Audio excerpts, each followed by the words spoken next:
Bonjour et bienvenue dans cette présentation. Suite à d'autres qui ont été faites, à savoir l'évolution politique et les idéologies politiques, que je vous conseille d'aller voir pour justement faire le lien entre toutes les parties qui intéressent l'histoire des idées et des arts au XIXe siècle. Dans cette partie, nous allons voir la révolution industrielle, à savoir quelle est sa définition, quels sont les facteurs majeurs qui ont conduit à cette révolution et quelles sont les conséquences de celle-ci. Alors, nous allons commencer par la définition de la révolution industrielle.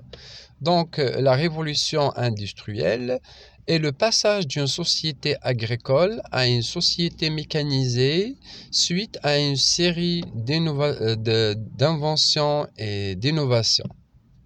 Autrement dit, que c'est un passage des structures artisanales qui ont été peu compétitives à des structures de production industrialisées, mécanisées et plus productives.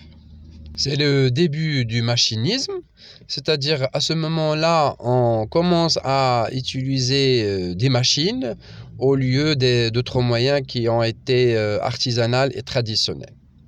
Donc, la révolution industrielle va pouvoir se réaliser grâce aux avancées scientifiques majeures que va connaître ce siècle. C'est-à-dire que les avancées scientifiques étaient le facteur majeur et essentiel pour le déclenchement de cette révolution.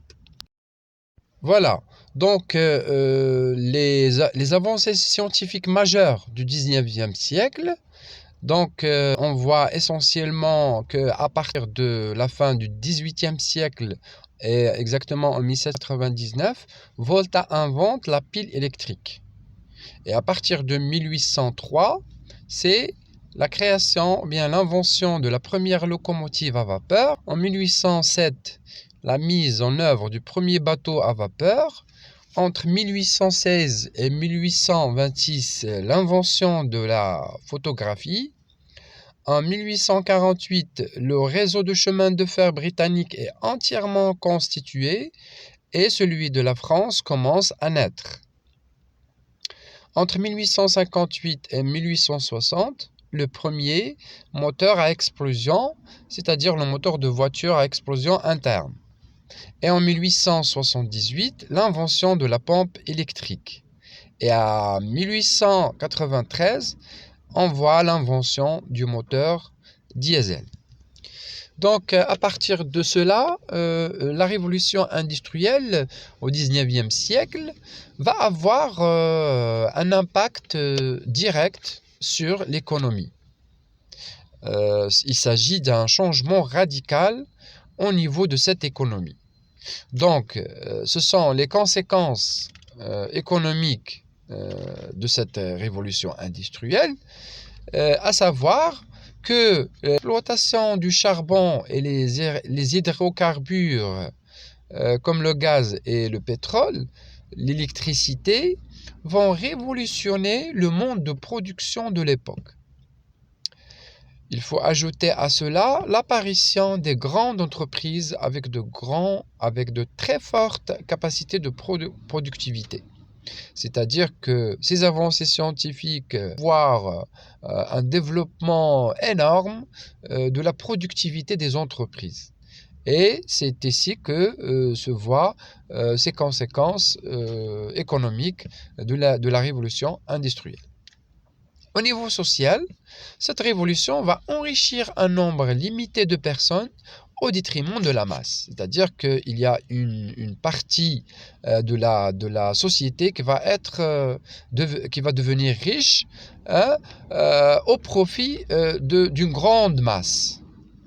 Aussi, la révolution industrielle va instaurer un capitalisme ne pensant qu'au profit, aux éléments matériels au détriment de l'humain. C'est-à-dire que cette révolution va donner naissance au capitalisme qu'on a déjà vu dans les idéologies politiques.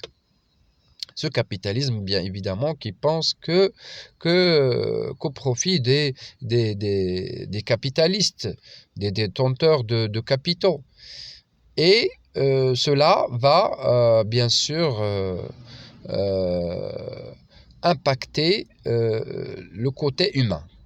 Le capitalisme sera une source de très grande dégradation de la qualité de vie des masses laborieuses. C'est-à-dire, on parle ici des ouvriers qui vont avoir une vie médiocre par rapport aux autres qui s'enrichissent à partir de ce capitalisme.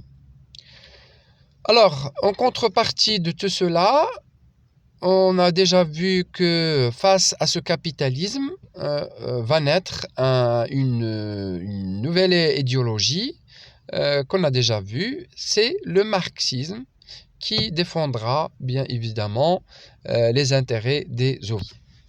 Donc voilà en résumé tout ce qui intéresse la révolution industrielle. Je rappelle qu'on a vu la définition de cette révolution, les facteurs majeurs qui ont conduit à sa réalisation et les conséquences, bien à savoir les avancées scientifiques. Et à la fin, on a vu les conséquences économiques et sociales de cette révolution. Merci pour votre attention. Je vous donne rendez-vous dans une autre présentation qui va être sur les mouvements littéraires du 19e siècle. Merci encore une fois et à bientôt.